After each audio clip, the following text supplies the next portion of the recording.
Buon pomeriggio, buon fine settimana, rientriamo con la nostra trasmissione Il Punto, rientriamo per aprire un nuovo fine settimana, insomma di una settimana anche qui di racconto intenso, soprattutto dal punto di vista politico. Ci saremmo aspettati insomma questa fase calda, diciamo magari più avanti, più a ridosso delle elezioni regionali, però insomma i fatti, le inchieste che stanno condizionando il timing della politica siciliana, insomma si susseguono una dopo l'altra. Oggi nella nostra anteprima ci sarà, anzi c'è, e lo saluto, il direttore del Giornale Sicilia Marco Romano. Ciao Marco, ciao direttore. Ciao, buongiorno a tutti. Dicevo, una settimana anche questa intensa, non ci facciamo mai mancare niente, insomma una settimana segnata, no, direttore, anche questa, dalle inchieste che in questo momento diciamo, entrano a gamba tesa sulla politica siciliana. Qualcosa significherà, no? Sì, le inchieste, bisogna capire se sono inchieste che entrano a gamba tesa sulla politica siciliana oppure se è la politica siciliana che si predispone per essere atterrata dalle inchieste. Probabilmente questa seconda è la versione più corretta. Ne stanno succedendo di ogni. Nell'ultimo anno e mezzo ne abbiamo viste di tutti i tipi. Tangentisti o mazzettari presi in flagranza nelle ASP, l'inchiesta che riguarda Cuffaro e soci, adesso quella Liberty Line, l'inchiesta ENAC, insomma, mi pare che quello ovviamente che ha riguardato il presidente dell'Ars Galvagno e l'assessore Amata, di cui è stato richiesto il rinvio a giudizio qualche giorno fa. Insomma, non che la politica si stia risparmiando da questo punto di vista, e nell'attuale maggioranza di centrodestra, paradossalmente, in questo momento soltanto il partito del governatore Schifani, soltanto Forza Italia sembra fuori, diciamo, apparentemente da inchieste di primissima fascia. C'è stata coinvolta la Lega, ricordiamo, comunque indagato anche l'assessore San Martino. Che è vicepresidente della regione, Esatto, l'inchiesta ha riguardato anche un assessore dell'MPA che è stato dimesso o dimissionato, come si dice in questi casi. Fratelli d'Italia l'abbiamo detto, la DC adesso, insomma, mi pare che ci stiamo dentro tutti. Allora, restiamo sull'inchiesta Cuffaro, che è quella che ha fatto, insomma, almeno apparentemente più rumore. Cosa ci racconta questa inchiesta, direttore? Ci racconta sostanzialmente due cose. Dobbiamo distinguere l'aspetto etico dall'aspetto giudiziario. L'aspetto etico, l'aspetto deontologico, l'aspetto quasi antropologico mi pare abbastanza chiaro ed è tutt'altro che edificante. Riguarda Cuffaro, e questo aggrava ancora di più la cosa, non per il personaggio in sé ma per il suo pregresso.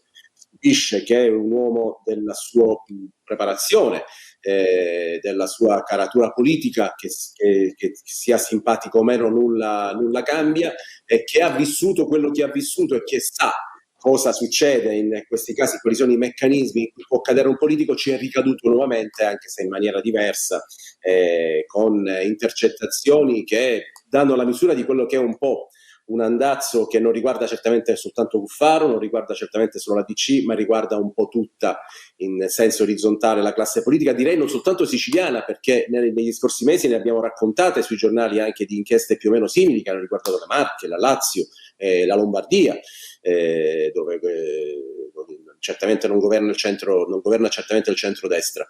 Quindi c'è, come dire, un uso smodato dell'aspetto e del potere politico che spesso travalica, diciamo, le competenze strutturali a cui un politico deve attenersi. Poi però c'è l'aspetto giudiziario. E noi siamo ancora qui a capire, in attesa che il GIP si pronunci sulla richiesta di arresto, a capire che peso penale, giudiziario, quindi hanno le accuse che sono state rivolte a Cuffaro e agli altri 17 indagati a vario titolo, perché insomma le accuse sono diverse da uno all'altro. Io ricordo che qualche giorno fa l'Unità, che non è certamente un giornale di centrodestra, ha posto seri dubbi in un'analisi approfondita all'interno delle sue pagine, ha posto seri dubbi sulla perseguibilità penale di Cuffaro in questo caso e degli altri, perché sono accuse difficili da provare. Le intercettazioni possono anche in qualche modo aprire una via, però poi bisogna provare materialmente e concretamente se si è concretizzato quello che viene detto all'interno delle telefonate. Quindi aspettiamo. Certamente Cuffaro da un punto di vista etico è colpevole, dal punto di vista giudiziario aspettiamo. Poi c'è un altro aspetto, no, Marco, che è quello, diciamo, del vivere comune, della percezione dei cittadini, che i cittadini hanno della politica, cioè per fare qualcosa bisogna avvicinare il politico, qualunque cosa, abbiamo visto dall'ausiliario all'ospedale, al dirigente, diciamo, al posto di primo piano, insomma, nella pubblica amministrazione, bisogna trovarsi il passepartout che è il politico di turno. Mi ha colpito molto poi anche, diciamo, in questa inchiesta il voler avvicinare la moglie di un magistrato da parte di Cuffaro per in qualche modo proteggersi, non mettersi sotto un cappello diciamo, di come dire, assoluzione diciamo, etica in questo caso. Che ne pensi? Posso dire che questa cosa la fanno un po' tutti. Posso dire che abbiamo visto in passato amministrazioni regionali e comunali mettersi dentro in giunta assessori che prevenivano ovviamente da storie giudiziarie importanti, dando deleghe assolutamente effimere, fumose, il famoso assessore alla legalità, come se fosse necessario avere un assessore alla legalità per come dire, garantire che quel governo possa viaggiare sulla retta via. È il classico patentino che ciascuno di loro, destra, sinistra, centro, chiunque, non tiro fuori nessuno da questo malvezzo, si mette la classica medaglietta per dire: ecco, avete visto, noi abbiamo dentro il magistrato o la moglie del magistrato e questo dimostra che insomma camminiamo sulla retta via. Non è questo quello che conta. Tu facevi riferimento a questa storia del cittadino che si avvicina al politico per la richiesta di favori. Io dico due cose, sono due cose che questa cosa la confermano. La prima è il sempre più alto, esponenzialmente alto tasso di astensionismo da parte di chi è disilluso da un certo modo di vedere la politica, però dall'altro lato c'è una DC che è Cuffaro, perché la DC è Cuffaro, che è arrivata alla doppia cifra percentuale in pochissimi mesi in questa terra. Allora ci dobbiamo spiegare perché è successo questo. Probabilmente qualche spiegazione ciascuno di noi se la può dare. Andiamo dall'altro lato, andiamo dalle opposizioni. Insomma, questa notizia ha, come dire, rigenerato un po', ha messo un po' di come dire, energia alle opposizioni che adesso non solo chiedono le dimissioni del Presidente della Regione Renato Schifani, diciamo, additandolo come colpevole, come diciamo, protagonista di questo malvezzo che in qualche modo attraversa tutta la classe politica del centrodestra, secondo appunto il punto di vista delle opposizioni, ma non solo. Adesso diciamo, pensano anche di poter avere una spinta per poter vincere le prossime regionali. Però piuttosto che scendere in piazza, come abbiamo detto la scorsa settimana, si vanno a chiudere in un convento per cercare insomma, almeno di mettersi d'accordo prima tra loro. Che non è facile, non ci sono mai riusciti in tanti anni, non so se ci possano riuscire chiusi nell'alveo di un convento. Io rifuggo sempre da questa sorta di suprematismo morale che parte soprattutto dal centro-sinistra, per cui gli altri sono i cattivi, noi siamo i bravi, gli altri devono essere mandati a rogo, noi però non abbiamo bisogno di fare proposte perché chiediamo soltanto dimissioni. Perché io di proposte non ne vedo arrivare, sento parlare di dimissioni, sento parlare di mozioni di sfiducia, poco più che nulla, lo sappiamo.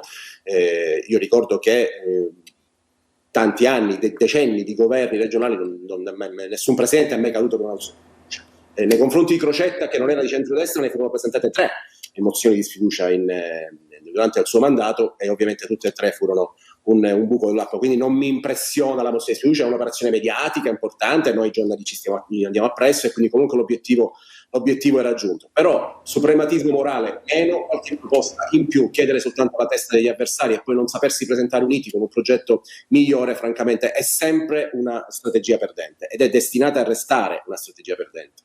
Senti Marco, secondo te chi è che può, come dire, incarnare il ruolo di leader delle opposizioni? Abbiamo visto quella foto, diciamo, subito dopo l'annuncio della mozione di sfiducia, credo che qui manchi anche un personaggio come Cateno De Luca a questa foto, no?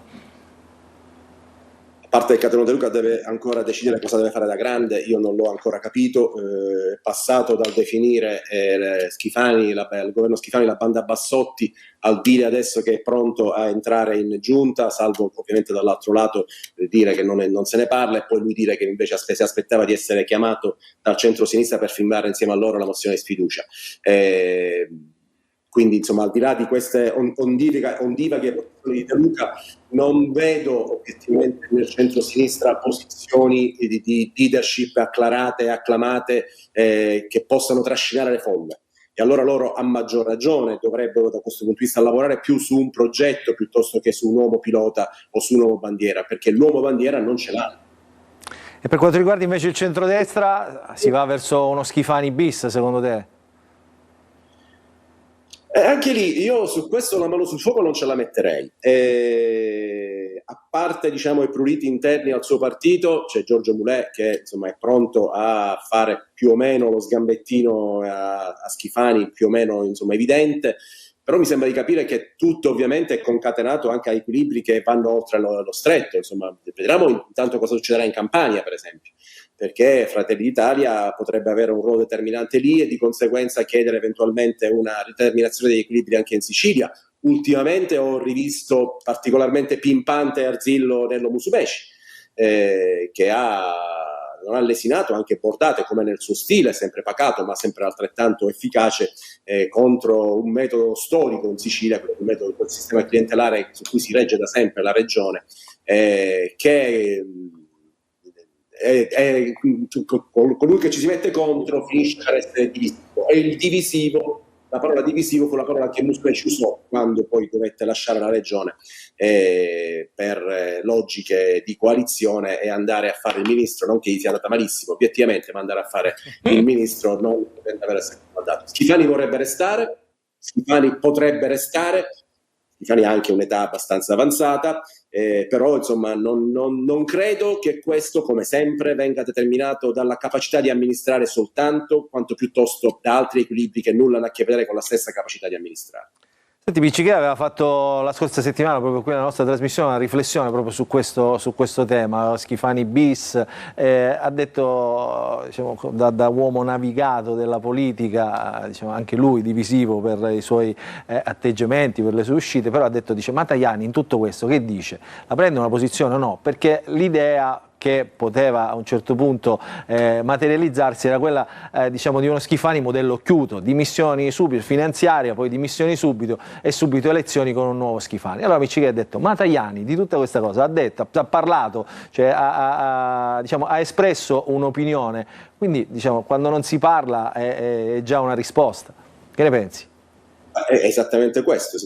Non credo che sia come motivi di interesse o di lontananza rispetto a quello che può succedere in Sicilia. È chiaro che di queste cose se ne parla, è chiaro che lo stesso Schifani non manca occasione ogni volta che va a Roma, ogni volta che incontra Tajani, di sottolineare come Tajani gli ha garantito e gli ha assicurato che lo sosterrà per il prossimo mandato. Vero è che Tajani non è mai sceso in Sicilia ad alzare il braccio a Schifani e dire siamo pronti a morire con lui anche per i prossimi 5 anni. Non l'ho ancora fatto, ma non ha ancora detto il contrario. In politica non conta tanto quello che si dice apertamente quanto quello che si dice nelle stanze al chiuso, con i cronisti fuori a cercare di origliare e non sempre a riuscirci bene. Senti Marco, in chiusura della nostra conversazione, come sempre piacevole, apro una parentesi sulla qualità della vita. Ancora una volta, e tu dirai, sai che novità, siamo ultimi nelle classifiche di qualità della vita, l'ultima è una città, proprio l'ultima di tutta la classifica, è una città siciliana, Caltanissetta, dico poco prima, ci sono tutte le altre città siciliane. Perché siamo sempre in fondo a queste classifiche? Ma sai, insomma, sono classifiche che poggiano su statistiche non sempre equiparabili a vera e propria qualità della vita. Io ricordo che qualche anno fa questa classifica del Sole, una classifica del Sole 24 Ore, che è quella più considerata più attendibile, in cui comunque siamo sempre laggiù in coda, in testa c'era Belluno. Allora io sfido qualunque siciliano che abiti a Palermo o a Catania a scambiare Palermo o Catania con Belluno. Poi ovviamente parliamo di servizi, poi ovviamente parliamo di scuola, parliamo di strade pulite, parliamo di tante altre cose, però francamente insomma non può essere tutto riportato a una parametrazione così strettamente ragionieristica, che ovviamente con la qualità della vita in sé non ha molto a che vedere. Certo, è chiaro che è evidente che dal punto di vista dei servizi, dal punto di vista dell'efficienza del pubblico, siamo anni luce lontano da regioni come il Veneto, l'Emilia Romagna o la Toscana, ed è chiaro che su quello bisogna lavorare molto. Però insomma queste classifiche mi sembrano un po' la classica, come dire così, accademica esercitazione, un po' come quando si fa la classifica sul miglior centravanti del calcio nella storia e si mettono insieme calciatori di oggi con calciatori di 60 anni fa. È un gioco poco più, insomma, è vero che non stiamo benissimo, ma francamente io a Belluno non ci andrei a vivere, con tutto il rispetto per Belluno. Però io sai cos'è, Marco? Vorrei provare l'emozione di essere non tanto primo, di vivere in una città non tanto prima in classifica, quanto meno sul podio. Vorrei capire, vorrei sapere cosa si prova a essere cittadino di una di queste città. Chi lo sa, un giorno magari. Bisognerebbe cambiare tanto, ma tantissimo, quasi una rivoluzione copernicana ci vorrebbe. Speriamo, no, che la facciano quelli più giovani di noi, almeno questa è la speranza. Grazie Marco, adesso tra un po' ci sarà con noi, l'abbiamo nominato prima, Cateno De Luca, ci sarà Nuccio Di Paolo, insomma ragioneremo su queste opposizioni, ragioneremo insomma sullo stato di salute della politica siciliana. Noi però prima salutiamo Marco Romano, direttore del Giornale Sicilia, che è stato con noi oggi. Grazie Marco. Grazie a voi. Sigla e poi comincia il punto.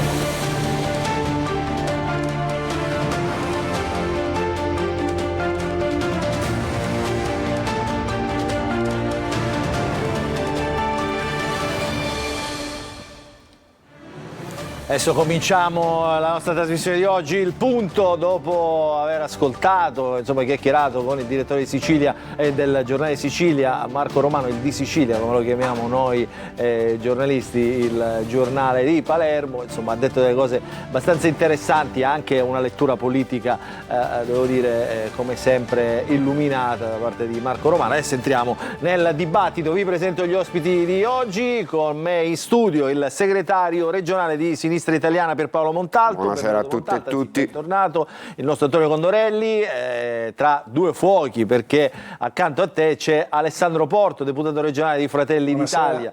In collegamento, buon appetito Cateno De Luca.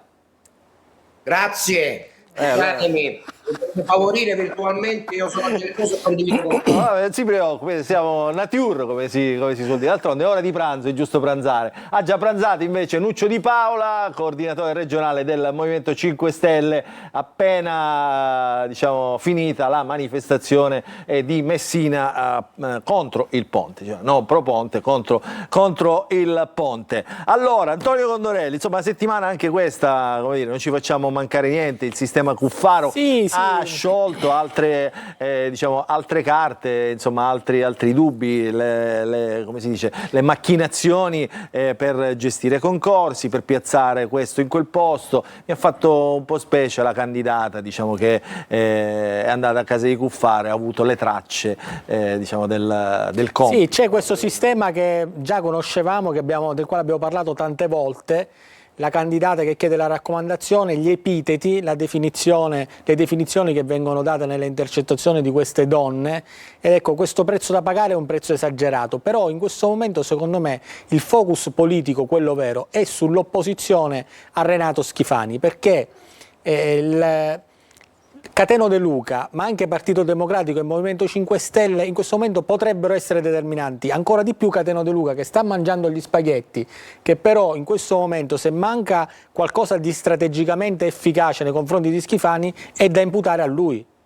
Allora, che ne pensa Cateno? Tra poco collegheremo anche, è collegato però non riusciamo a vederlo, Alfredo Pecoraro, collega dell'agenzia ANSA e presidente della stampa parlamentare siciliana all'Ars, quindi insomma un altro che vive quotidianamente il clima, l'atmosfera che si registra all'Ars. Allora, Cateno De Luca, intanto lei da che parte sta? All'opposizione o alla maggioranza? Io? Che c'avete dubbi ancora? Sì, evidentemente sì. Veramente sono all'opposizione, ma non mi hanno invitato a San Martino. Questa è la nostra posizione. Dove eravamo siamo. Piccola differenza.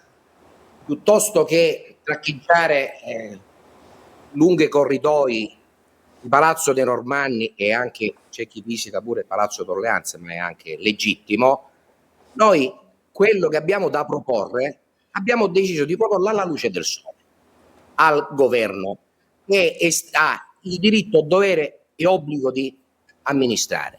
Questa è la differenza, non è cambiato niente per noi. Eravamo all'opposizione e siamo all'opposizione. Abbiamo presentato le nostre proposte, piuttosto che farlo attraverso i pizzini, abbiamo chiesto incontri ufficiali. Sulla scorta di quelle sono state le proposte e gli accoglimenti che abbiamo avuto, abbiamo votato a favore, e quando dovevamo votare contro, perché non ci piacevano le cose, abbiamo votato contro. Qual è la differenza? C'è chi continua a farlo di nascosto, compreso le cosiddette mancette, e c'è invece lo fa alla luce del sole, né più né meno. De Luca, chi è? Facciamo i nomi, chi è che lo fa di nascosto?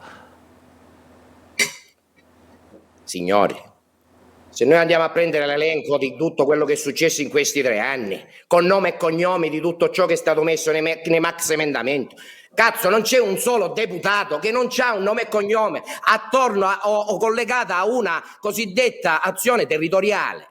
Ma chiamiamola come volete, ma la vogliamo finire con questa discussione stupida, stucchevole, inutile, e pensare invece realmente se c'è da parte nostra un modello di Sicilia alternativa, sì o no? Oppure dobbiamo cominciare continuare su queste cose e osannare i nuovi Savonarola 4.0? Mi dispiace, io faccio parte di un altro tipo di ragionamento, che è quello che si fa politica per amministrare e incidere e cambiare le cose, non per stare lì a vegetare. Allora, De Luca, intanto con l'ipocrisia come IVA. Allora, intanto la faccio parlare con Nuccio Di Paolo, che credo sia quello che ha organizzato, diciamo, la riunione dell'opposizione al convento di San Martino in provincia di Palermo, dove dove l'opposizione si è riunita per mettere a punto la strategia anti-Schifani. Allora, Di Paolo, ha sentito De Luca? L'opposizione. I parlamentari. Dovevate invitare però pure De Luca, insomma, no? Sì, no, vabbè, questa è una scelta. Dovevate invitare pure De Luca, se lo riconoscevate opposizione. Di Paolo, allora, ci dica, ha fatto lei gli inviti? Sì, dico, li ho fatti io, però dico, secondo me è il momento di portare in Sicilia un po' di normalità. Vedi, ne parlavo poco fa all'evento che ho fatto qui a Messina contro il ponte sullo stretto, perché ci stanno scippando 1.300 milioni di euro che in questo momento sono bloccati su un progetto che serve solo a fare propaganda a Matteo Salvini e a questa destra. Dico, serve normalità e serve anche dare un messaggio ai siciliani, perché io di Schifani, delle finanziarie fatte dal centrodestra, di tutto quello che è accaduto in questi anni, dico, ne possiamo continuare a parlare, però io credo che in questo momento c'è un popolo siciliano che è stanco, ed è stanco del fatto che quando sente nuovamente che Cuffaro è sotto inchiesta, dice: ma possibile mai che siamo ripiombati a 20 anni fa? E allora la politica, in maniera seria, credibile e autorevole, perché fino a quando i siciliani me lo permetteranno, dico, poi non so se andremo a votare fra 2 mesi, fra 6 mesi, fra un anno, non lo so e poco mi importa, cercherò il più possibile di dare l'opportunità ai siciliani di avere un'alternativa credibile a chi ha governato la Sicilia per 20 anni. E a chi ha governato la Sicilia per 20 anni, Nuccio Di Paola non darà il benché minimo aiutino o vantaggio. Tutte le buone persone di buona volontà che vorranno unirsi per un progetto su riforme da presentare ai siciliani sono assolutamente bene accetti, ma con coerenza quelle riforme poi devono essere presentate ai siciliani e devono essere poi successivamente attuate. Solo così si può dare un governo diverso da quello attuale. Allora Di Paola, io sorrido perché nel frattempo De Luca, che fa la parte di quello che si sta guardando mangiare, quindi si compiace, in realtà sorride per quello che sta dicendo. Io dico l'ultima cosa. Nuccio, benvenuto nel governo di liberazione. Danuccio Di Paola, non avete mai sentito dire che Schifani è un padre nobile. Danuccio Di Paola, non avete mai sentito dire epiteti o frasi scurrili e forti nei confronti di questo centrodestra. Ad esempio, io non li ho mai definiti banda bassotti. Ho sempre criticato e attaccato l'operato del centrodestra nei contenuti assenti nel corso degli anni, perché ad oggi questo governo di centrodestra purtroppo ha fatto solo ed esclusivamente documenti finanziari e ha spaccato... No, scusami, io voglio capire se... Scusami, vorrei un attimo. Scusami. Vai. Luca Ciliberti ha fatto una domanda importante che comunque deriva anche da quello che ha detto Cateno De Luca. Perché non c'era Cateno De Luca al ritiro spirituale nel convento dell'opposizione? Questa è una domanda semplice. Perché con Cateno De Luca, dico io, l'ultimo non lo so, l'ultimo messaggio, la telefonata di Cateno De Luca risale a non so quanto tempo. Perché io dico, non lo sento da un sacco di tempo a Cateno De Luca, quindi non sentendolo da un po' di tempo, magari non c'è stata l'opportunità di poterlo invitare. Ma scusa, però scusate, proviamo a dare però anche una descrizione dell'opposizione politica un po' diversa da una mangiata di posso fare una domanda a Nuccio Di Paola? Nuccio Di Paola ha detto negli ultimi 20 anni. Dico, tu quindi parli a nome di 5 Stelle o parli a nome del centrosinistra, visto che comunque facevi riferimento al centrodestra? Perché negli ultimi 20 anni, caro Nuccio, ti ricordo che ci sono stati 2 governi di centrosinistra, quindi se tu specifichi questa cosa, come dire, facciamo più chiarezza soprattutto a chi ci ascolta da casa. Quindi facevi riferimento quindi anche ai 2 governi di centrosinistra, giusto? Va bene così? Era così. Dico, governo di centrosinistra ce n'è stato solo uno. 2, Capodicasa e Crocetta. Nel 2012 e il 2017, che non lo considero governo perché non ha governato la Sicilia, quindi per me quello non è un governo. Hanno cambiato non so quanti assessori, una cinquantina di assessori. Ma quella è il rappresentante del centrosinistra, quindi allora parlavi a nome tuo. Ma c'era dentro pure altro. Comunque vi do una notizia in anteprima mondiale. Prossima settimana si incontreranno a cena Danilo Lo Giudice con il buon Nuccio Di Paola e vediamo se il buon Catanzaro ci sarà pure. Visto che siamo qui in diretta, queste notizie non so chi te le ha date. Io con Danilo Lo Giudice non mi incontrerò e non ho nulla da dire. Nuccio Di Paola smentisce. Perché Cateno De Luca non va lui a parlare con Di Paola, ma gira l'emissario. Guarda, è spuntato. Ma perché vi vergognate? Non ho capito. No, ma c'ho la peste. Ma non c'è nulla da vergognarsi. Qui c'è un discorso, ripeto, di credibilità nei confronti dei siciliani.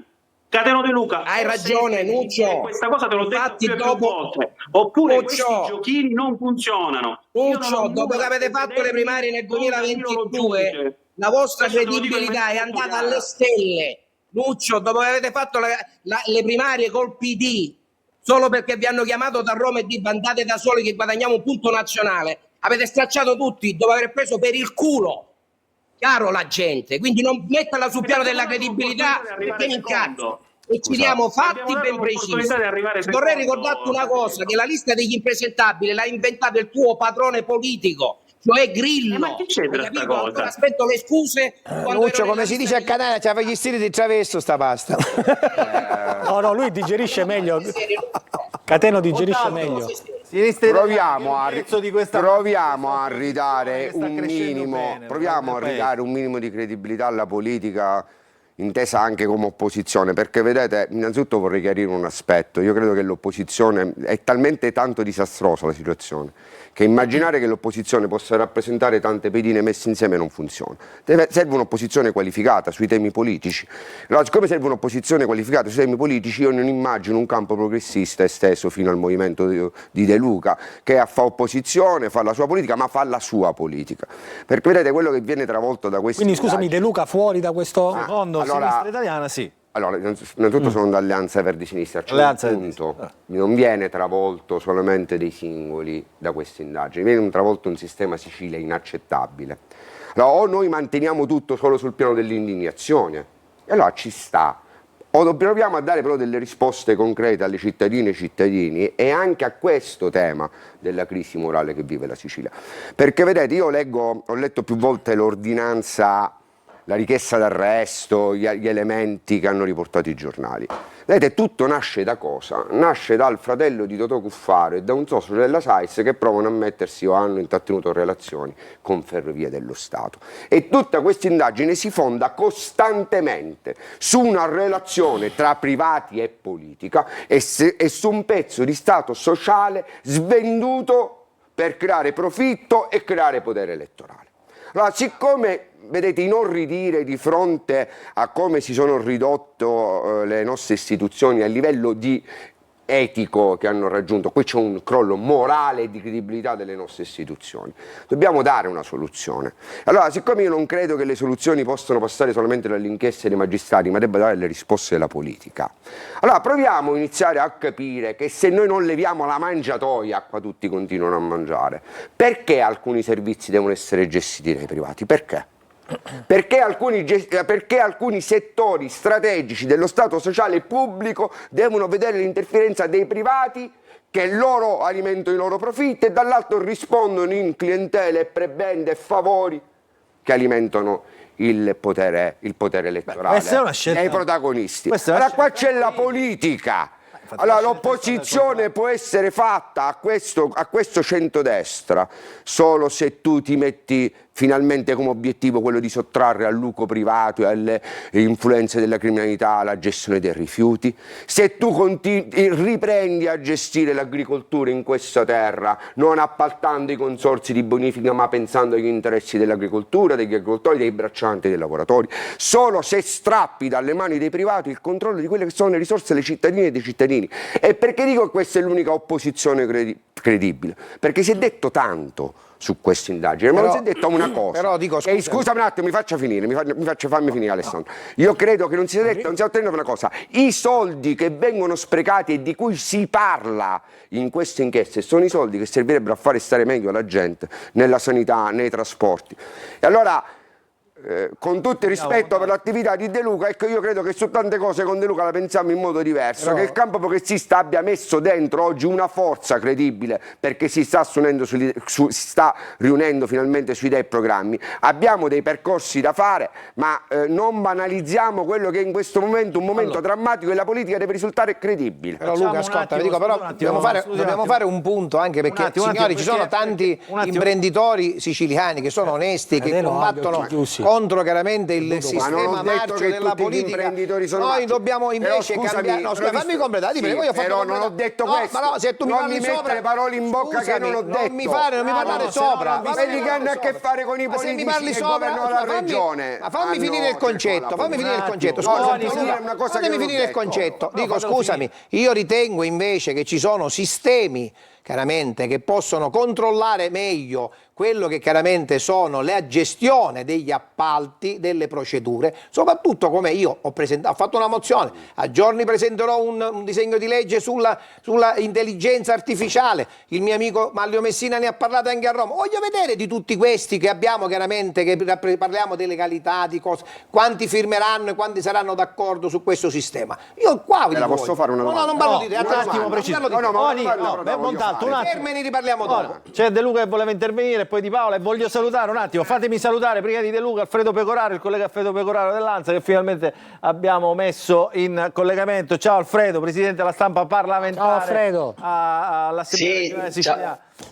Ciao a tutti, ho avuto un po' di problemi tecnici, però ora vi sento. Quindi fino a dove sei arrivato? Hai sentito che ha detto Montalto di Alleanza Verdi e Sinistra? Dice no, l'opposizione la facciamo, ma De Luca per noi non è opposizione. Aspetta. Non ho detto neanche qua, ho detto che sono due... Aspetta, Montalto, scusa un attimo. Sì, Io prego. però ti devo aggiornare su un po' di geografia che ti sta sfuggendo in aula. Vedi che l'unica forza politica che ha fatto il contrasto vero alla porcheria del trasporto pubblico locale è Sud Chiama Nord, e io mi sono scontrato con Graffagnini, e quando abbiamo proposto un ampliamento delle linee, 1 miliardo di euro locale in mano ai pubblici, il voto segreto per affossare questa norma è stato chiesto da 5 Stelle e PD. Chiaro? Perché nel frattempo Graffagnini si è chiamato tutti, perché questa è la lobby, va bene? E andiamo a prendere i verbali e come stanno i documenti. 1 miliardo di Perché su euro quel vale fronte, questa cosa. 1,5 miliardi che è gestito per 9 anni da un sistema strano, da una gara che è andata nelle mani di una sola famiglia, e dovremo parlare fino in fondo, ma di cui non ne parla nessuno. Quindi stiamo attenti anche a come riportiamo le cose. Ma io non ho riportato dobbiamo- nulla della sua attività parlamentare sui lavori pubblici. Prima ci De Luca. dobbiamo informare Ho de- sull'attività ma non- parlamentare. forse non mi ha ascoltato Ecco, bene. così ci chiariamo, Forse non mi ha così ascoltato ci chiariamo. bene e anche sottolineato Perché- che lei perché no, io forse non mi ha ascoltato posso bene. essere additato indirettamente di connivenze con questi sistemi. Nessuno l'ha additato di Chiaro? questo. Anche Non perché nessuno l'ha additato di 2007, questo. quando io ho fatto lo spogliarello contro la svendita dei beni immobili del governo Cuffaro, che ora qualcuno dice che si deve riacquistare, che è stato un fallimento, e allora denunciai 900 milioni di euro di buco che si sono verificati, sono stato lasciato solo. Chiaro? Quindi, se vogliamo andare a guardare la storia e chi è realmente che ha fatto certe battaglie, sono pronto, ma non consenta a nessuno di utilizzare la tecnica di dare le patenti agli altri, perché questo non fa parte né del mio DNA, e fa parte solo da chi eventualmente ritiene di essere. Allora, fermi Lei un non attimo, ave- buono, un attimo, lei buono non un attimo. avendo, lei Buono un attimo. venendo da un movimento, Un attimo, lei non ha per nulla buona compreso quello che ho amministrazione, detto, di ma va moralità. bene. Ma Allora, guardi, non ha né ascoltato né compreso. buoni tutti un attimo, Le ripeto, Allora, non ha né ascoltato né Montalto, per compreso. favore, se no la abbassi il L'ho microfono. ascoltato bene. Allora non ha Pecoraro, compreso.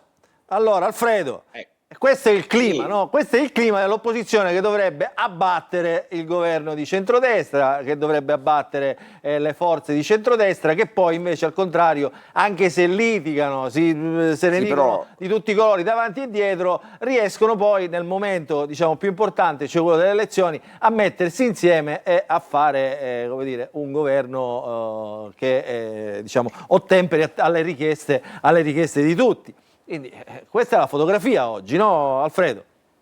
Sì, Luca, allora io intanto vorrei un po' riportare il tema sull'attualità, perché io non ho due domande da fare, una a Cateno De Luca e l'altra a Lucio Di Pala. La prima, quella a De Luca, io non ho capito la sua proposta, questa del governo dei migliori, governo di sopravvivenza, anche perché si dice che queste voci, ora De Luca ci spiegherà, un po' il presidente Schifani ha accennato qualcosa in questi giorni, pare che dopo la decisione di revocare le deleghe alla DC, Cateno De Luca, questa è la voce, si sia reso disponibile a entrare nel governo. Schifani nei giorni scorsi ha detto non è così, non c'è stata questa richiesta, però ha fatto un elogio al Sud Chiama Nord, definendo un'opposizione costruttiva. Vorrei capire un po' da De Luca intanto come stanno le cose. Mentre a Lucio Di Pala chiedo, c'è questo mistero di queste firme, no? Queste firme sulla mozione di sfiducia sono state raccolte, non sono state raccolte. Poi è evidente che la scelta del PD, dei 5 Stelle, di controcorrente di procedere con la mozione di sfiducia è stata una sorta di un po' di compromesso, no? Perché comunque è una posizione delle opposizioni, ma tutti sappiamo che insomma, ci vogliono i numeri, no? Ed è difficile, a mio avviso, che si raccolgano i numeri. Allora. È un po' un atteggiamento velleitario, insomma, le opposizioni stanno facendo un gioco delle parti, perché comunque sappiamo che il risultato da raggiungere non è così facile. Allora, fermi un attimo. Avete sentito le domande di Luca e di Paola? Avete sentito? Rispondete se avete sentito. Avete sentito? Allora facciamo così, ci fermiamo, piccola pausa e ritorniamo con le risposte di De Luca e di Nuccio Di Paola.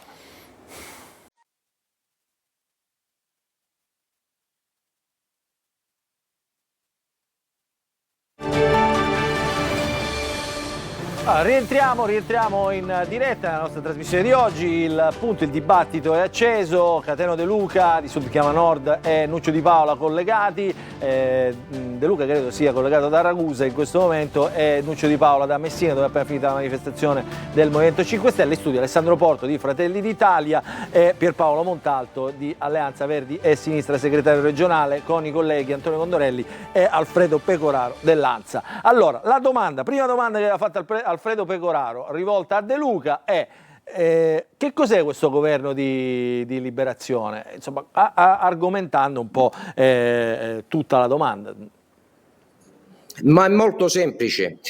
È necessario liberare la Sicilia dal pizzo legalizzato, che è frutto di questo rapporto patologico tra la politica e la burocrazia e che richiede riforme complessive che noi avevamo già annunciato prima che io avessi i miei problemi di salute. Parliamo già di settembre del 2023 ed era anche una strategia che avevo proposto a tutte le opposizioni in modo costruttivo, cioè dopo l'analisi delle cose che non vanno, proporre le riforme da fare e sfidare chi è stato chiamato a governare sulle riforme. Il tema già mio questo, di 2 anni fa.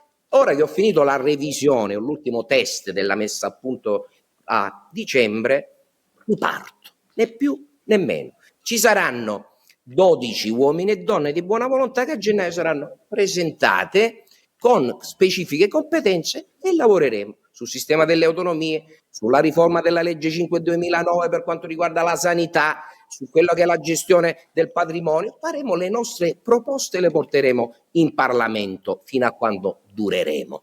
Questo intanto è il governo di liberazione. Per quanto riguarda invece il nostro rapporto con il governo Schifani, noi non abbiamo fatto altro che proporre delle nostre idee che a ogni scadenza in Parlamento hanno avuto la possibilità in parte di essere accolti. Quindi abbiamo fatto la riforma, per esempio, della gestione dei siti archeologici per dare ai comuni che li ospitano dei vantaggi. Abbiamo noi cambiato il modo di trasferimento agli enti locali della liquidità. Ora stiamo lavorando per trasferire agli enti locali la gestione del demanio marittimo e fluviale in modo tale che si usi un'altra struttura. Cioè, nel frattempo che c'è un governo che è stato chiamato ad amministrare, noi facciamo delle proposte. Per quanto riguarda il nostro ingresso in giunta, allora qua vi chiarisco una volta per tutte come stanno le cose. Voglio dire senza spirito di polemica al mio amico Nuccio Di Paola, che mi auguro che non disdica la cena con Danilo Lo Giudice perché sarebbe il secondo sgarbo, che loro hanno una sola possibilità di vincere le elezioni, soltanto se prendono il fuoriclasse Cateno De Luca e Sudchiama Nord e ovviamente, per come succede nelle squadre di calcio che sono buone, che vincono qualche partita ma non hanno mai vinto il campionato, se hanno volontà di vincere il campionato, il fuoriclasse c'è, e lo sapete bene. E questo lo voglio sottolineare. Per quanto riguarda invece la nostra situazione di entrata in giunta, vi dico con molta onestà, potevamo anche entrarci 1 anno fa, se proprio ora dobbiamo svelare tutto, perché ragionamenti ne sono stati fatti tanti. Noi abbiamo detto siamo una forza di opposizione e vogliamo continuare in modo però costruttivo, perché io non godo degli inciampi d'aula.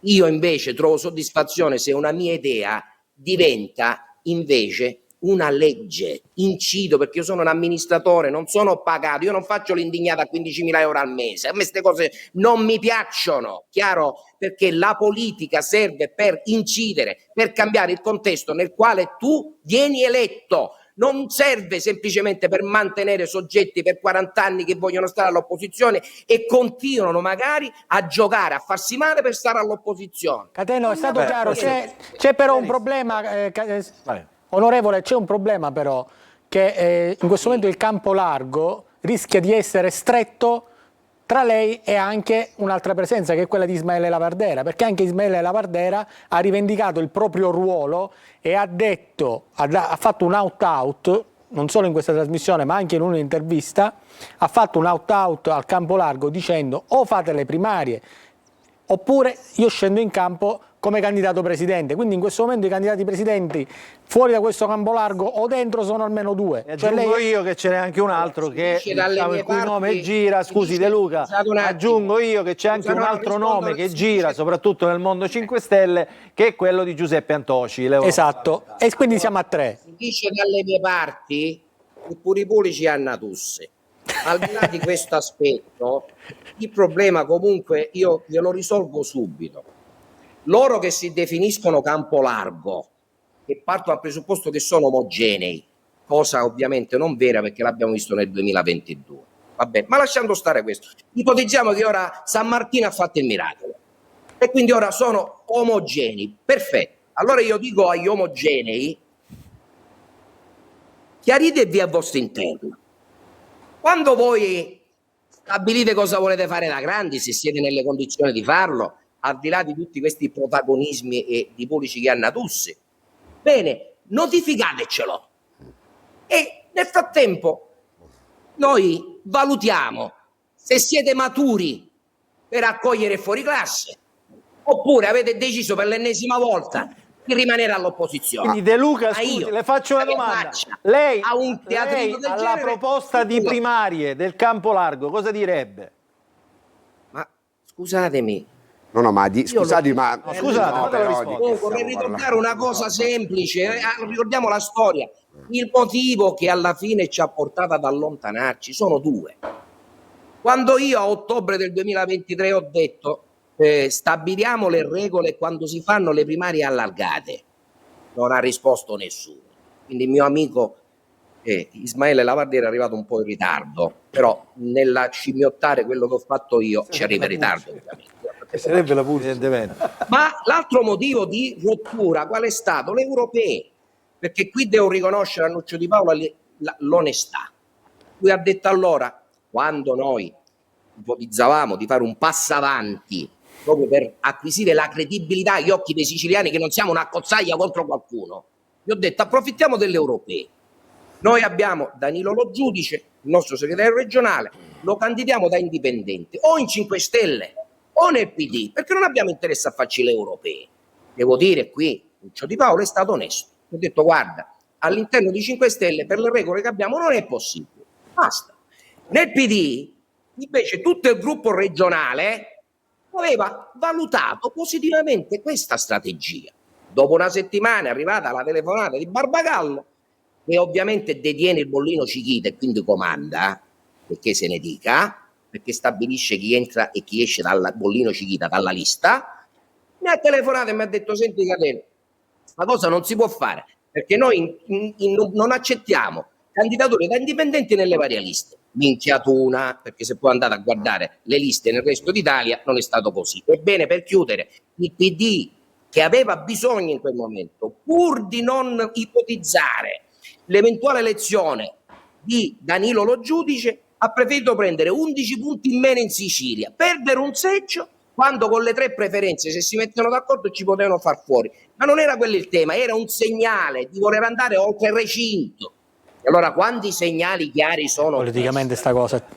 Ora io dico, devo dire chiaramente, decidete voi cosa volete fare da grandi e quando lo dimostrate ne parliamo. Dico, al di là dei giudizi personali su questo o quel candidato, dico, la ricostruzione di Cateno De Luca è quella, no? Allora possiamo a questo punto tirare le somme. A Renato Schifani può preoccuparsi di tutto tranne che dell'opposizione, perché se questi sono i presupposti della creazione dell'alternativa alla macchina da guerra del centrodestra, Renato Schifani può dormire sonni tranquilli. Posso un'obiezione anche al modo in cui viene posto però il tema in trasmissione. Noi non possiamo, scusatemi, noi non possiamo però pensare che opposizione vuol dire mettere assieme cose di pianeti diversi, perché vedete che le grandi vittorie, le grandi rivoluzioni sono state ottenute con idee determinate. Cioè io, permettetemi, ma io rivendico il diritto di far parte di un pianeta diverso da De Luca, per quello che dice, per come lo dice, per la sua narrazione della politica, per la sua idea della politica e per il fatto sinceramente che la peggiore garanzia per una coalizione è sentire che qualcuno si sente un fuori classe, perché veda dottore, io sono qua ad essere portavoce di una comunità politica, di idee, di valori, di programmi, di modi di risolvere i problemi. E Ecco, io penso che sia lampante che io e De Luca facciamo parte di pianeti diversi. Noi stiamo provando a costruire ciò che può stare assieme per edificare un'idea di società diversa. Su questo il tema, su questo un'idea di Sicilia diversa, un'idea radicalmente di Sicilia diversa. Per questo vi dico che su due cose hanno ragione, che spesso e volentieri il sistema viene reiterato, perché è vero che il governo Crocetta è stato un fallimento ed è vero che non ha governato solo il centrodestra, è vero che il governo Lombardo appoggiato al PD è stato un disastro, lo sappiamo, è vero, ma perché? Perché era lo stesso sistema al quale bastava cambiare il guidatore, e non è così che funziona. Qua bisogna trasformare l'idea che fare politica significa semplicemente cambiare il potere, cambiare la gente che sta su una poltrona, per capire tutti e tutti insieme se esiste una proposta politica per la Sicilia che possa tutelare le cittadine e i cittadini da questo livello della politica, che per me è anche la perdita di credibilità. Certamente sono la connivenza e la corruzione che ci è stata sbattuta in faccia, ma anche l'idea che tutto sia uguale. No, non siamo tutti uguali. Sa meglio di me che intanto scusi, ma lei ha mai amministrato un condominio? Lei sa che cos'è l'amministrazione?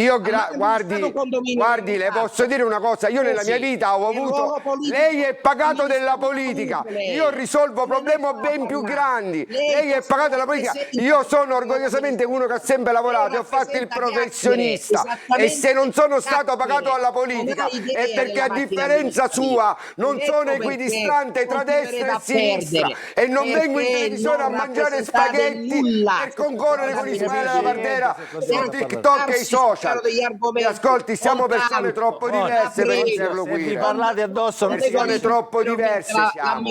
Io risolvo, mi creda che al suo posto avrei fatto molto meglio, perché risolvo problemi ben più seri. Lasci fare. Ascolti, vada a fare un lavoro serio anziché essere pagato alla politica, si rivolga a me. Montalto, però a onor del vero, dico, ora, diciamo, non so se gli riconoscono la qualità di fuori classe del campo largo, però devo dire il sindaco l'ha fatto, diciamo, ma perché nessuno ha detto che ha fatto, ma guardi, chiediamo ai cittadini messinesi, ma per carità, io qua non sto attaccando De Luca per nulla, qua il problema è immaginare che su alcune cose lo ha pure apprezzato, quindi non facciamo un dibattito tra me e lei, sto semplicemente dicendo che abbiamo un'idea di politica, abbiamo un'idea di politica, di opposizione, di costruzione civile che è oggettivamente diverso, perché lei è equidistante tra centrodestra e centrosinistra. Noi siamo rappresentanti di una forza politica di sinistra che deve tornare all'asse. Finora deve tornare all'asse necessariamente perché ce n'è bisogno anche per la politica, e che prova a costruire da sinistra un fronte credibile per battere. Domanda secca. In questo contesto, come può emergere una figura che si propone come alternativa a Renato Schifani e al centrodestra? Allora, innanzitutto, noi se ci sbrigassimo potremmo contrapporci al centrodestra non solo attraverso una figura, ma anche attraverso delle idee. Figure il centrosinistra ne ha tantissime. Qualcuna l'avete anche citata. Ma chi sono? Ci facci i nomi. Ma secondo voi io posso fare un elenco di nomi di quale personalità del centro-sinistra siciliano io apprezzo? Ma veramente ce ne sono veramente ma che apprezza lei? Che abbiano la caratura per diventare presidente della regione. La caratura, ma... La caratura anche in termini di consenso, Ma il consenso si costruisce... Ma non è vero! Guardate, ma scusatemi, guardate che il consenso si costruisce... Sa benissimo che non è così. Ah, guardate... Sono stati messi dei nomi, diciamo, specchiati. Guardate, allora vi rispondo... Alla corsa di presidente della regione, così. uno su tutti, Rita Borsellino, diciamo che, voglio dire, non avrebbe avuto ci sono in campo dei nomi per me in grado di vincere. Io credo che il nome del campo progressista debba uscire dopo una riunione, dopo un confronto che deve essere allargato alle forze sociali e sindacati delle forze politiche che stanno comprendendo il campo progressista. Ma De Luca c'è in questo campo o no? Ma De Luca è stato finora messo là a dire al governo regionale: sono disposto a costruire con voi un pezzo di amministrazione di questa regione. Io col centrodestra non mi ci terrei neanche per pigliare un caffè. La domanda è secca. No, assolutamente no, perché io credo che la sinistra perda con movimenti come i suoi, e l'alternativa non si possa costruire con movimenti come i suoi. Lei per me non rappresenta l'alternativa. State buoni, parlo con i miei colleghi. Il centro-sinistra vuole nuovamente perdere. Parlo con i miei colleghi. Il centrodestra e il centro-sinistra. Antonio Condorelli e Alfredo Pecoraro. Buono De Luca. Basta. Allora, Pecoraro e Condorelli, da questa trasmissione oggi sta emergendo davvero, Alfredo, quello che sono le vere difficoltà. Cioè, ma non abbiamo nessuna difficoltà. In questo momento PD, Movimento 5 Stelle, Alleanza Verzinista, controcorrente, ci vediamo e ci sentiamo spesso non sulla vi bastano politica. Ma chi ve lo dice che non vi basta? Ma chi ve lo dice? Ma secondo voi, le sedute spiritiche abbiamo iniziato la guardate, ma vabbè, Di Paolo, io penso in tutto questo che dice? la politica sia un attimo messa di lato. Di Paolo, in tutto questo che dice? Posso intervenire? Prego. Pensavo Aspettavamo fosse, un segnale di Paolo. Che andava avanti Aspettavamo un segnale. Prego. E allora, intanto rispondo alla domanda che mi ha fatto Alfredo Pecoraro. La mozione di sfiducia è una mozione differente rispetto alle altre e quindi oltre a caricarla con le firme digitali del sistema bisogna firmare, come dire, a penna, ogni deputato deve firmare a penna una mozione cartacea. Entro martedì tutti i 23 colleghi che hanno dato l'ok per firmare la mozione, poi se ce ne saranno altri assolutamente sono ben accetti, la mozione poi verrà depositata e chiederemo al Presidente dell'Assemblea che possa essere trattata con urgenza. Questo aspetti Di Paolo un attimo, anche perché ascolti Di Paolo, guarda, anche fammi finire però dico, no, la faccio finire un attimo. Vabbè. Però dico anche su questa cosa, diciamo, dei ritardi, ha fatto bene a spiegarlo, perché guardi come ha risposto Schifani, prendendo, cioè con la sua sottile ironia vi ha risposto in questo modo. Guardi, è proprio dura qualche secondo. Il tema è quello della mozione di sfiducia. Le opposizioni l'hanno presentata nei suoi confronti? No, non risulta presentata, stanno ancora raccogliendo le firme. Io sono rimasto stupito di questo, ho letto le agenzie poco fa, sul sito dell'agenzia le firme non ci sono, ci saranno sicuramente, però ieri hanno fatto la conferenza stampa senza le firme, le raccoglieranno, quindi attendiamo la raccolta delle firme e poi faremo la nostra parte, come è giusto farla, faremo il nostro dovere, però diremo il nostro pensiero politicamente in aula, perché io in questi casi parlo nei luoghi giusti, parlerò in aula e dirò il mio pensiero. Grazie. E questo è Renato Schifani Di Paola, prego, continui. È molto strano vedere un presidente della regione che in assemblea regionale siciliana non è mai venuto dire che parla nei luoghi giusti. Comunque non si deve preoccupare perché martedì verrà depositata e sono convinto che verrà calendarizzata quanto prima. Il nostro compito in questi giorni è cercare quanti più voti possibili. Quindi se abbiamo un giorno, qualche giorno in più di tempo, in questi giorni noi li stiamo utilizzando per fare interlocuzioni con altri deputati della sua stessa maggioranza. A Cateno De Luca dico, io con Danilo Lo Giudice non ho nulla a che fare cene o parlare. Se Cateno De Luca vuole un confronto con Nuccio Di Paola, può benissimo Cateno De Luca chiamare Nuccio Di Paola e chiedere un confronto in assemblea, in ufficio, di cui sotto questo punto di vista sono sempre stato disponibile nel rispetto istituzionale. Dopodiché dico, Nuccio Di Paola oggi non è... fammi finire però di parlare, io non sono intervenuto, anche perché dal remoto è difficile.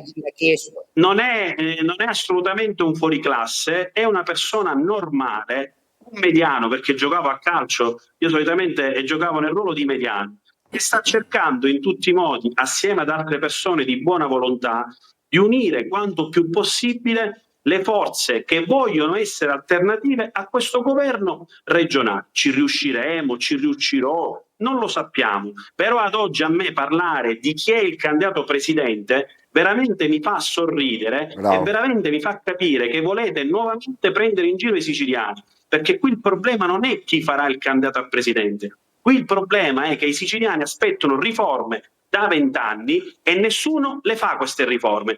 Quindi se prima non ci si mette d'accordo sulle riforme che dobbiamo andare a fare, bravo Nuccio. Il presidente può Scusi Di Paola, a me però veramente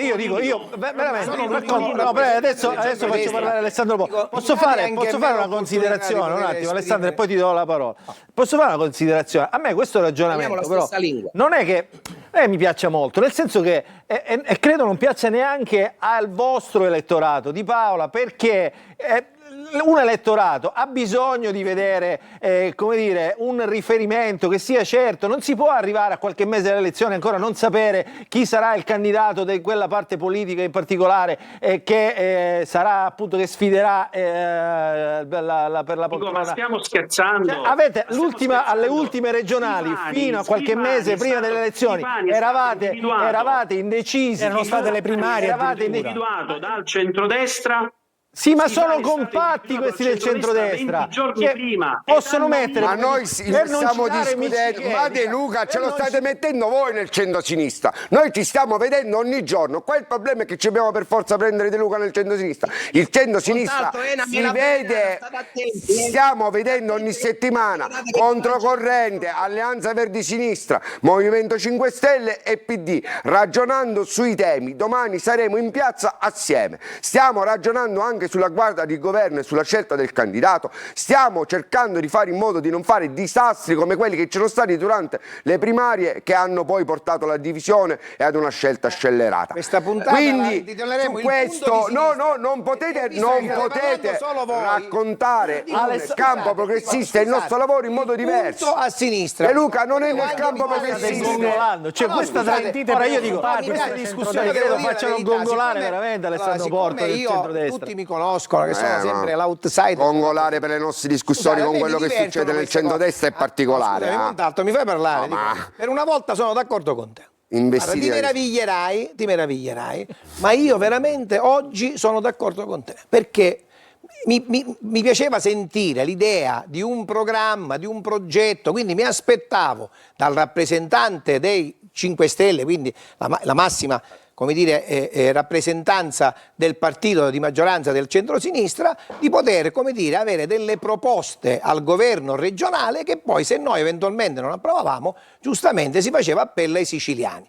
Ma scusami, ma veramente potete pensare che i siciliani credono che voi volete fare la sfiducia veramente a un presidente, che significa ve ne andate a casa, ce ne andiamo tutti quanti a casa, quindi perderanno la pensione, quindi se ne andranno a casa 2 anni e mezzo prima e non prenderanno lo stipendio? Ma veramente voi pensate che i siciliani crederanno a questa barzelletta? Ma io vorrei vedere se veramente ci fossero 40 firme, 35 firme, chi è che non firma questa cosa? Ma vediamola, io vi aspetto in aula per vedere questa sceneggiata. Ragazzi, per favore, ma cerchiamo di essere credibili nei confronti dei siciliani. Facciamo le proposte di governo, di programma, dove chiaramente potranno usufruire i siciliani, ma smettiamolo con queste cose proposte da TikTok che fanno ridere ormai la politica. La prossima volta il 18% andrà a votare, non il 50 e il 40, il 18%. Non critichiamo poi la gente che veramente cerca ogni giorno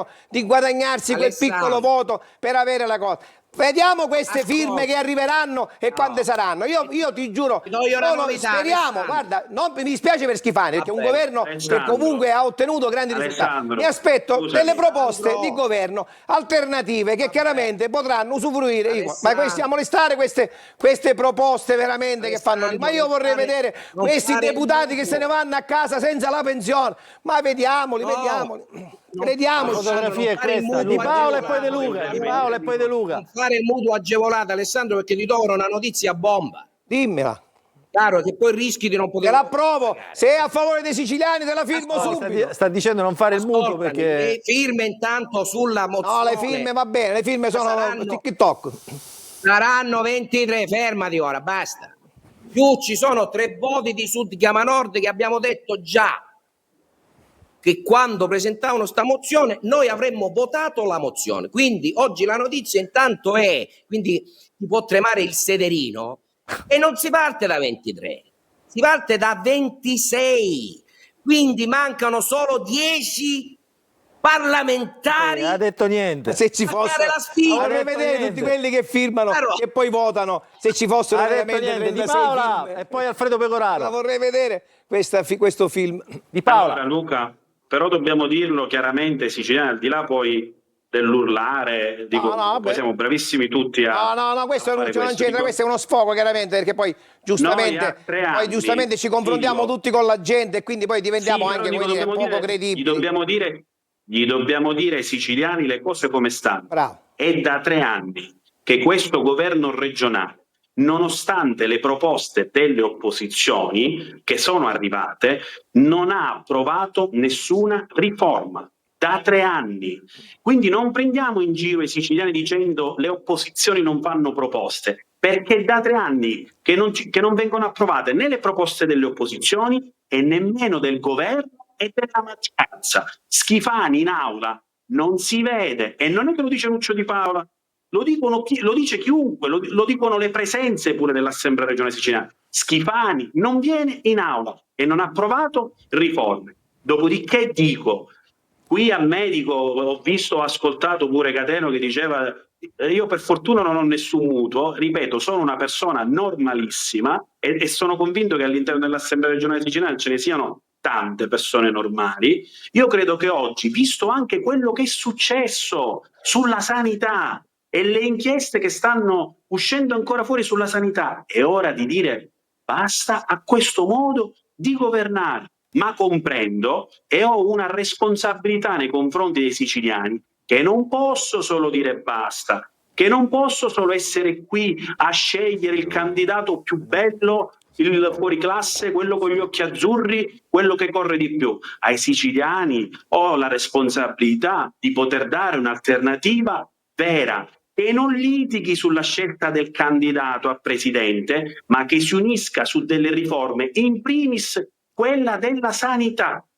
Si mette sul piatto la riforma della sanità e si valuta quali sono le forze politiche che ci stanno. Un'ultima cosa, in politica serve scegliere, caro Cateno De Luca, io te lo dissi in tempi non sospetti, non si può in Calabria appoggiare Occhiuto e poi in Sicilia dire oh ok, io vediamo, mi guardo intorno, sono qua, sono là. In politica bisogna scegliere, perché altrimenti forze politiche nazionali come Movimento 5 Stelle, come Partito Democratico, come AVS chiuderanno sempre le porte a partiti che in altre regioni o in alcuni territori sono col centrodestra e in altri vogliono stare non so con quale altra. Quindi io la domanda te la feci 1 anno fa, quando tu hai fatto la convention Ti amo Sicilia. Io ti ho detto, caro Cateno De Luca, scegli. Dopo che ti ho fatto sta domanda, ti ho visto con la foto con Schifani, dicendo che Schifani era il padre nobile. In Calabria hai appoggiato Occhiuto, che è un candidato e un presidente di centrodestra. È chiaro che la politica è fatta di scelte, perché se io mi metto nel mezzo, se rimango nel mezzo, anche se tu mi dici che c'è il bollino Cichita qua, che te lo dice uno che c'ha il bollino Cichita messo qua. Scusa Minuccio, aspetta, buoni, fatelo finire, dobbiamo dare pubblicità. Fate finire il concetto a Nuccio Di Paola e devo dare pubblicità. Non si può, c'è la pubblicità. Ha finito Di Paola? De Luca, aspetti. Aspetta, Porto. Una domanda sola. Pubblicità. Sarà 3 minuti. Pubblicità.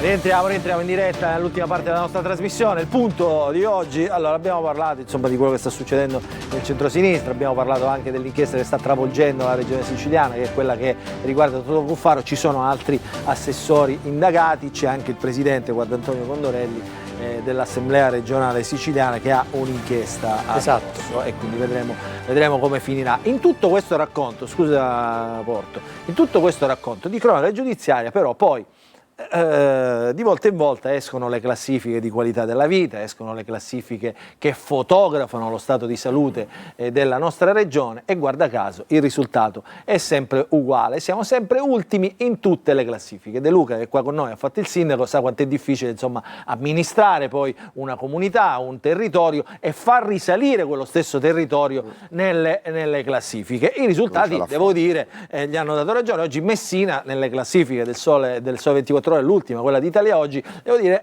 ha superato in qualità della vita anche altre città siciliane, tra cui Palermo e Catania. Ma è 90esima, credo, 90esima su 107. 90esima su 107. Non raccontiamo, è 90esima su 107. Il direttore del giornale Sicilia, 90 su 107. Il direttore del giornale Sicilia ha detto che siamo tutte ultime. Bellissima poco che fa. Siamo tutte ha detto, dice, poi vorrei vedere, diciamo, andare a vivere in quelle città che sono primo come si sta, se non si rimpiangerebbe l'acqua qualità della vita in Sicilia. Io ho qualche dubbio, però Simona Mazzola ha raccontato in questa classifica come sta la Sicilia, e poi dibattete anche su questi che sono temi che toccano come dire, la gente, che toccano la pelle dei cittadini che dovrebbero andare a votare, salvo poi insomma tornare indietro quando bisogna andare al seggio e aumentare il partito degli astenuti. Guardate questa scheda di Simona Mazzola con Germano La Testa.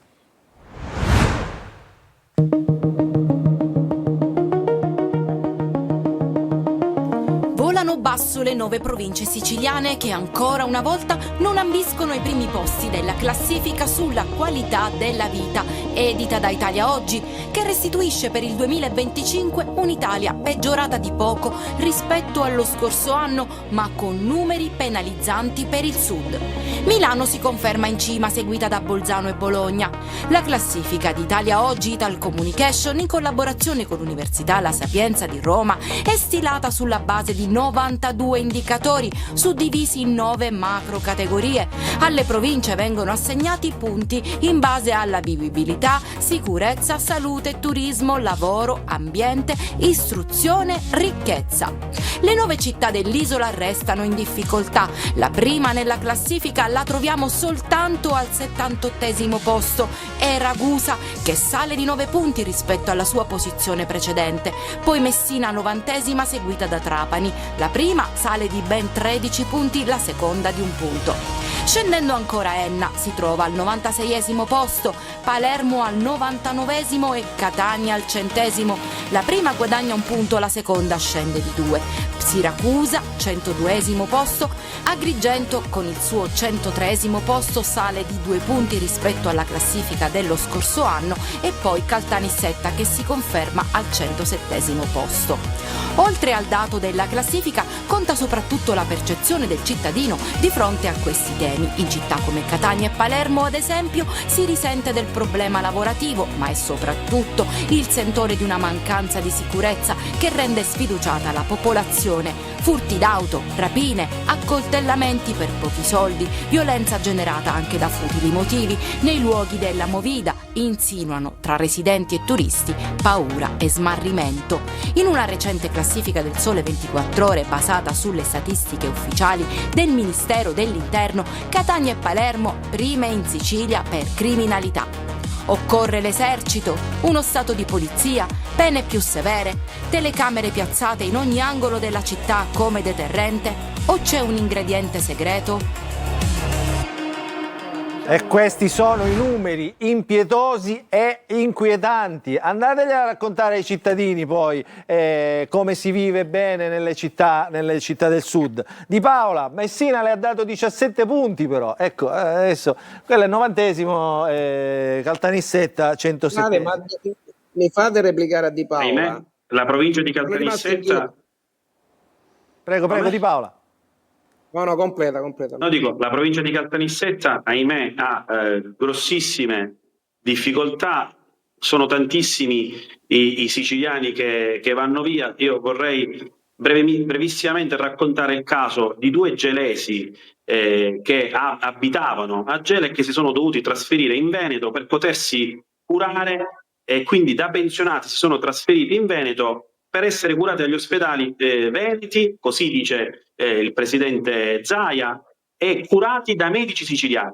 Ora, la politica e l'alternativa a questo governo Schifani deve scegliere le riforme che si devono fare, deve scegliere come andare a governare, e non si può da qui alle prossime settimane o mesi parlare solo ed esclusivamente su come si sceglie il candidato a presidente, perché non è una sola persona che cambia la Sicilia per lo stato in cui si trova, ma sono più persone. Ora, o questo lo metabolizziamo o noi stiamo solo giocando, e io capisco che, come dire, sotto questo punto di vista ognuno è libero anche per accrescere il proprio consenso personale. Io sono pronto a togliere il mio consenso personale, ma dare riforme concrete ai siciliani. Se questo sono più persone a farlo, forse il centrodestra lo battiamo, forse. Se invece qui ci incischiamo a scegliere chi deve essere candidato a presidente, riperderemo nuovamente. E su questo dico, chi poi non farà quelle scelte corrette, secondo me sarà complice del centrodestra, complice. Alfredo Pecoraro Perché c'è, questo ma si dov'è? tratta, Io non lo vedo complicità. più in bassa frequenza. Alfredo, ci sei? Qui sono. Eccolo. Poi ci scontriamo con questa realtà, no? Allora sì, diciamo che al di là di queste classifiche, però c'è un dato che secondo me va sottolineato. Io che seguo un po' i governi da tantissimi anni, è pur vero che da un punto di vista congiunturale in questa fase, in questa legislatura, diciamo che dal punto di vista economico i risultati ci sono stati. E poi questi risultati siano frutto di azioni fatte dal governo precedente, insomma è sempre la sfida a chi si deve prendere il merito. Questo conta poco, comunque dei risultati positivi da un punto di vista economico-finanziario ci sono stati. Questo governo ha approvato 2 manovre finanziarie entro i termini di legge, cosa che non succedeva da 25 anni, ha lavorato per eliminare un disavanzo che era mostruoso, adesso addirittura c'è un avanzo, sì, è anche bloccato per la mancata parifica dei rendiconti da parte della Corte dei Conti, cosa che si potrebbe risolvere l'anno prossimo, però effettivamente da un punto di vista economico-finanziario dei risultati positivi ci sono stati. Il punto è però che al di là poi dei numeri è chiaro che la Sicilia soffre, ma soffre da tantissimi punti di vista. Uno su tutti è quello dei trasporti. Io nei giorni scorsi ho partecipato a un panel alla BIT del turismo, ho coordinato un panel organizzato dalla Confesercenti e ci sono tanti imprenditori che fanno operazioni meritevoli che proprio lamentavano questo. Cioè il tema che loro pongono è quello dei trasporti. E questo vale non soltanto per gli imprenditori che operano in Sicilia, ma anche per i turisti. Cioè, i turisti per arrivare da Palermo a Ragusa o da Palermo a Caltanissetta, tutti sappiamo quello che dobbiamo, quello a cui dobbiamo incorrere. Il punto è che probabilmente in tutti questi anni non è un problema che si trascina da decenni, non si è agito, si è agito male, gli interessi sono stati altrove. La sanità, Alfredo, queste insomma no, è la queste classifiche poi ricalcano un po' la fotografia di quello che è davvero la nostra isola, però hai visto come tutti si pongono, diciamo, come risolutori poi alla fine di questi problemi. Allora, chi c'era che doveva parlare? Dovevi fare una domanda a qualcuno, Alfredo? Io devo fare strada, scusami. Dovevi andare? Devo andare, mi scontro per un comizio ad Ispica, quindi volevo ora solo replicare al mio amico Di Paola e poi salutarvi perché lì mi attendono. Abbiamo quasi finito, De Luca. Allora, Di Paola, io ho deciso un anno fa quello che hai deciso di fare tu ora. Cioè, un anno fa ho iniziato un percorso esattamente per fare proposte e modificare il sistema nel mio piccolo. E l'ho detto e l'ho fatto alla luce del sole. Quindi è inutile che riportiamo frasi che sono decontestualizzate, che non c'entrano nulla. E questo lo dobbiamo dire con molta onestà. Ora, se avete deciso anche voi di affrontare nel frattempo il piano delle riforme, ben venga, potete entrare nel governo di liberazione. Vi aspetto con grande piacere, così intanto cominciamo assieme a fare un percorso di riforme. L'altra cosa che non vedo è sto campo largo, non vedo il campo largo. Voglio precisare un altro aspetto, scusatemi, su questi dati statistici, per favore, perché avete parlato di Messina e dei servizi urbani. Allora, siccome io ho a che fare con questi dati ed è stato correttamente precisato che Messina ha recuperato 13 posizioni, io ho trovato Messina in dissesto, con la differenziata all'8% e con quella che era una situazione delle partecipate tutte fallite. Ho lasciato Messina dopo 4 anni, con 60% di raccolta differenziata, con la bandiera blu, con tutte le partecipate risanate e la città mi ha talmente voluto bene che ha votato il sindaco da me indicato. Quindi questo per rispondere a Montalto e a tutti quanti. Io sono al quinto comune che amministro e ho anche fatto uscire fuori dal dissesto in un anno la città di Taormina, che era stata guidata dal centro-sinistra, perché poi i disastri nei palazzi municipali li fanno tutto l'arco costituzionale. Quindi sul fronte modestamente dell'amministrazione municipale ci sono dati conclamati. Il tema qual è? Che quegli indicatori una parte dipendono dal palazzo municipale, per una parte dipendono dal sistema in cui ti trovi.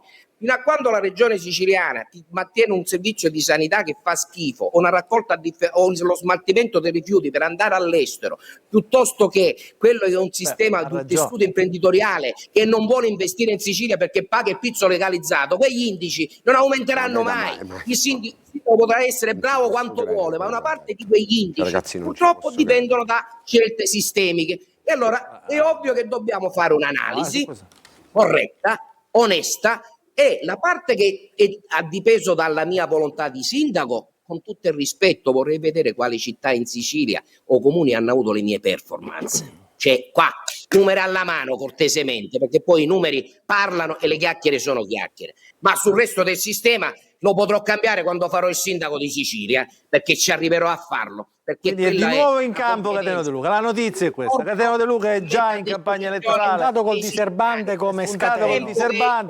Fa le sedute spiritiche e nel frattempo che troverà le ragioni per superare la non loro credibilità, perché loro agli occhi dei siciliani a settembre 2022, dopo cinema e varietà per un anno con le primarie, hanno strappato tutto e hanno fanculizzato tutto il popolo delle primarie. Quindi il problema della credibilità non ce l'ho io, ce l'avete voi, caro Nuccio Di Paola, con fatti conclamati. Il resto è noia.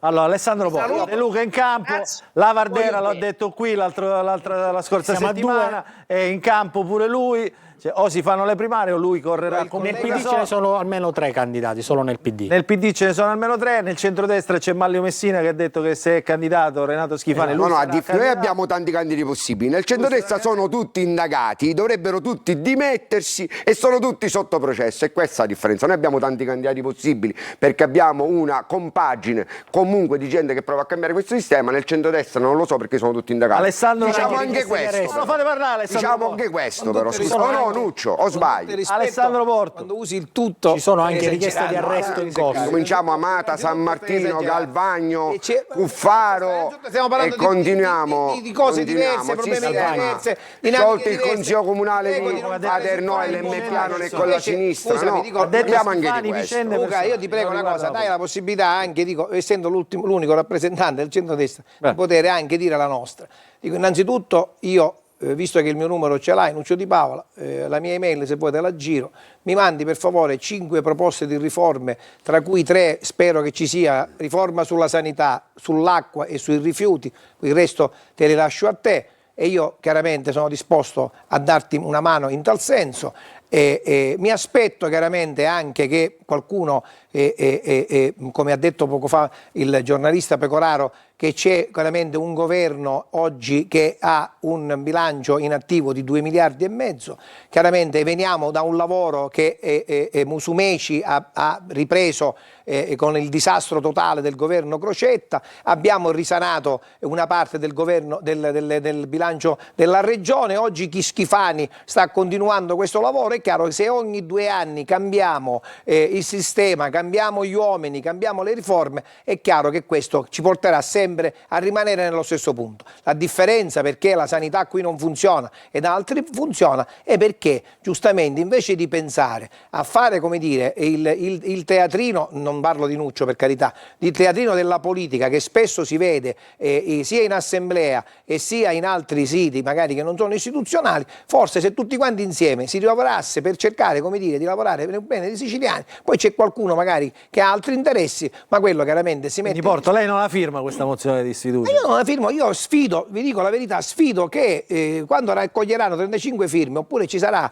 il 36esimo che firma, io veramente vengo qui e vi faccio i complimenti, anzi ritengo che sia anche, forse se ci sono 36 persone che hanno il coraggio veramente di firmare questa... Hai detto che la firmo, sì, ma sai perché? Perché se manca un voto la firma ma assolutissimamente 35, sì, ma non contro Schifani, ma non lo faccio contro Schifani, lo faccio contro un sistema che secondo me invece, siccome si garantisce da solo, mai succederà una cosa del genere, perché prima la politica pensa a se stessa e poi pensa, dico non tutti, per carità non faccio come Montalto che ci mette a tutti quanti nella stessa cesta. Dico chiaramente, molti miei colleghi, addetti ai lavori pensano più alla persona che non al bene della Sicilia. Io siccome sono qui e sono anche stato criticato perché chiaramente lavoro per il bene comune, io sinceramente voglio continuare su questa linea.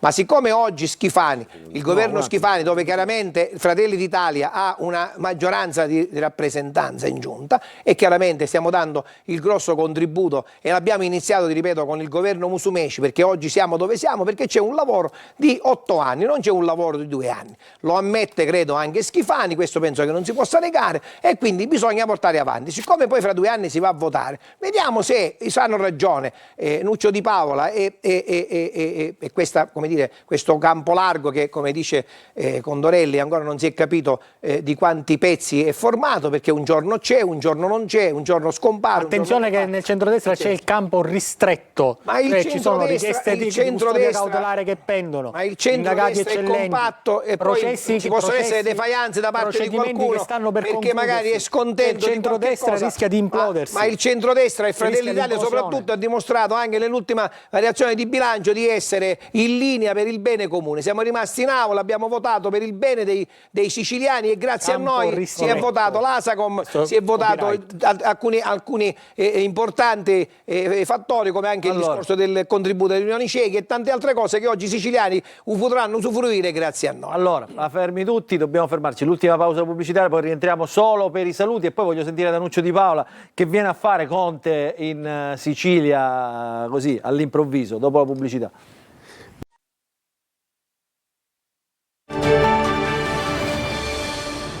Entriamo in diretta solo per i saluti, però prima di andare in pubblicità avevo chiesto a Nuccio Di Paola cosa viene a fare Conte in Sicilia, mentre si vota da altre parti, insomma in altre regioni ci sono delle sfide aperte, tra l'altro importanti per il Movimento 5 Stelle. Che viene a fare Conte in Sicilia? Nuccio Di Paola.